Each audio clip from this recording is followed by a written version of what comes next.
گو کہ ابھی تک اس کی وجہ نہیں معلوم ہو سکی کہ اکثر یادداشت کھو جانے والے لوگوں کو اپنی زبان اور بہت سے عام معلومات کیسے یاد رہ جاتی ہیں، مگر شاید اس لیے کہ ان کے ذہن کا وہ حصہ متاثر ہوتا ہے جہاں ان کی یادیں ہوتی ہیں، وہ نہیں جہاں معلومات ہوتی ہیں۔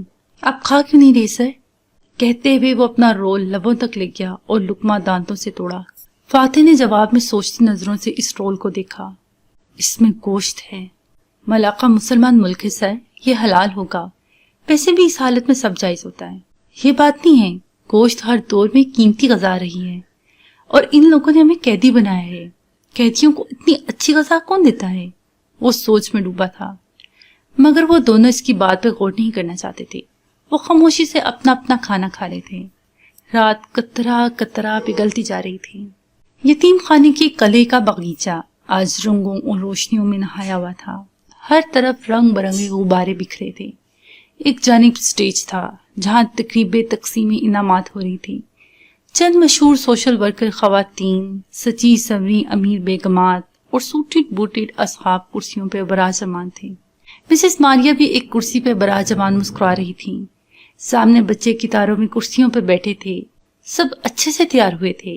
یتیم خانے کے بچے کم عمری میں ہی خود تیار ہونا سیکھ لیتے تھے کیونکہ ان کو کوئی تیار کرنے والا نہیں ہوتا تھا۔ چند بچے سٹیج پہ قطار میں کھڑے تھے، ایک ایک کر کے آگے آتے اور زیورات سے سجی خاتون سے انعام وصول کر کے سٹیج سے اتر جاتے۔ مسز ماریا کی نگاہ قطار میں تیسرے نمبر پہ کھڑی تالیہ پہ پڑی تو مسکراہٹ ذرا سمٹی۔ وہ بالوں کی پونی بنائے خاموش سی کھڑی تھی۔ ذوالکفلی کے جانے کے بعد وہ چپ چپ رہنے لگی تھی، اور اگر کبھی مسز ماریا سے سامنا ہو جاتا تو ان کو یوں دیکھتی کہ ان کو نگاہ چرانی پڑتی۔ بات صرف بریسلٹ کی نہیں تھی، کوئی بھی بچے کی بات نہ مانتا، بات اپنے دل کے چور کی تھی۔ انہوں نے پھر سے نگاہ چرا لی۔ سامنے والے دونوں بچے ہٹے تو تالیہ کی باری آئی۔ خاتون نے مسکرا کے اس سے ہاتھ ملایا اور میز پہ رکھا کھلونے کا ڈبہ اس کی طرف بڑھایا۔ تالیہ نے ہاتھ نہیں بڑھائے، بس نظریں اٹھا کے ان کو دیکھا۔ کیا مجھے وہ والا نہیں مل سکتا؟ اس نے انگلی سے ایک دوسرے ڈبے کی طرف اشارہ کیا۔ خاتون کی مسکراہٹ سمٹی، مگر پھر سٹیج پہ بیٹھے اپنی طرف متوجہ لوگوں کو دیکھا اور کیمرہ مین کو جو تصاویر بنا رہا تھا۔ جلدی سے سنبھل کے مسکرائیں اور کیوں نہیں کہہ کے ایک دوسرا ڈبہ اٹھایا اور اس کی طرف بڑھایا۔ تالیہ نے بہت شوق سے وہ ڈبہ پکڑا اور آگے بڑھ گئی۔ نیچے اپنی سیٹ پہ جاتے ہی اس نے وہ ڈبہ کھولا۔ اندر تیر کمان تھی، کھلونے والی کمان جو اچھی کوالٹی کی تھی اور چند تیر۔ اس نے بہت محبت اور اپنائیت سے اس پہ ہاتھ پھیرا۔ اس سے متعلق کوئی یاد ذہن کے کسی گوشے میں موجود نہیں تھی، مگر پھر بھی وہ اتنا اپنا اپنا سا لگتا تھا کہ آگے جو ہوا وہ خود ہی ہوا۔ اس نے خود کو تیروں کا ترکش کمر پہ پہنتے دیکھا، پھر کمان سیدھی کر کے تیر اندر لگایا اور سٹیج کے کونے میں لگے غباروں کی طرف نشانہ باندھا۔ وہاں گیس والے غبارے ایک ساتھ بندھے تھے جیسے غباروں کا گلدستہ ہو۔ اس نے کھینچ کے تیر چلا دیا۔ تیر زن سے اڑتا ہوا این اسی جگہ لگا جہاں غباروں کے دھاگوں کا جوڑ تھا۔ چٹخنے کی آواز آئی اور غبارے غول کی صورت فضا میں بلند ہوئے۔ لوگوں نے چونک کے ادھر ادھر دیکھا، گردنیں مڑی، آوازیں بلند ہوئیں، مگر وہ کچھ نہیں سن رہی تھی۔ وہ تیر کش سے تیر نکال کے ایک کے بعد ایک فضا میں نشانے پہ چلا رہی تھی۔ فضا میں اڑتے غباروں کو باری باری تیر لگ رہے تھے۔ وہ ٹھا ٹھا کی آوازوں کے ساتھ پھٹنے لگے، مگر تالیہ نہیں رکی۔ ہاتھوں میں کوئی جنون سا در آیا تھا۔ بچے چیخیں مارتے اٹھ گئے، سٹیج پہ بھی ہلچل مچ گئی، مگر وہ تاک تاک کے فضا میں اڑتے غباروں کا نشانہ لیتی ان پہ تیر برسا رہی تھی۔ کوئی تیر خطا نہیں جا رہا تھا۔ غبارے پٹاخوں کی آواز کے ساتھ پھٹتے جا رہے تھے۔ زور سے مسز ماریا نے اس کے ہاتھ سے کمان کھینچا اور ایک زناٹے دار تھپڑ سے رسید کیا تو وہ ہوش میں آئی اور ادھر ادھر دیکھا۔ حیرت اور خوف سے دور ہٹے بچے، سٹیج پہ کھڑے لوگ، کیمرہ مین دھڑا دھڑ تصویریں اتار رہا تھا۔ وہ ایک دم ڈر سی گئی، جلدی سے پیچھے کو ہٹی۔ مسز ماریا برہمی اور بے یقینی سے اس کو دیکھ رہی تھی۔